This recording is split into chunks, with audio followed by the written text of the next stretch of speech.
Chapter 5.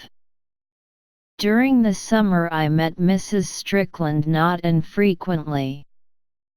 I went now and then to pleasant little luncheons at her flat, and to rather more formidable tea parties. We took a fancy to one another. I was very young, and perhaps she liked the idea of guiding my virgin steps on the hard road of letters, while for me it was pleasant to have someone I could go to with my small troubles, certain of an attentive ear and reasonable counsel. Mrs. Strickland had the gift of sympathy. It is a charming faculty, but one often abused by those who are conscious of its possession, for there is something ghoulish in the avidity with which they will pounce upon the misfortune of their friends so that they may exercise their dexterity.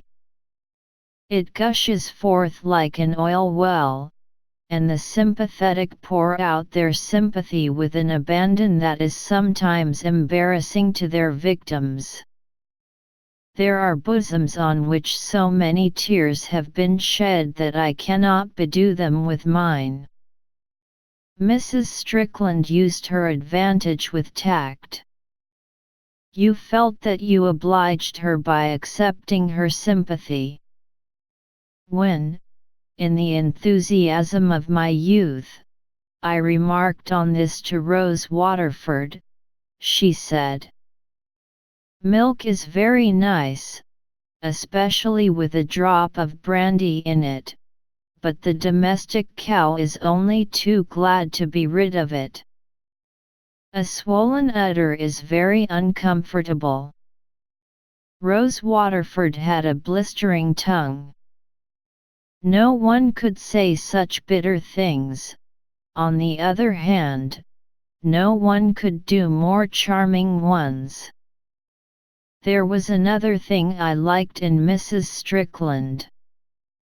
She managed her surroundings with elegance. Her flat was always neat and cheerful, gay with flowers, and the chintzes in the drawing-room, notwithstanding their severe design, were bright and pretty. The meals in the artistic little dining-room were pleasant. The table looked nice, the two maids were trim and comely, the food was well cooked. It was impossible not to see that Mrs. Strickland was an excellent housekeeper. And you felt sure that she was an admirable mother. There were photographs in the drawing-room of her son and daughter. The son, his name was Robert, was a boy of 16 at Rugby, and you saw him in flannels and a cricket cap, and again in a tailcoat and a stand-up collar. He had his mother's candid brow and fine, reflective eyes. He looked clean, healthy, and normal.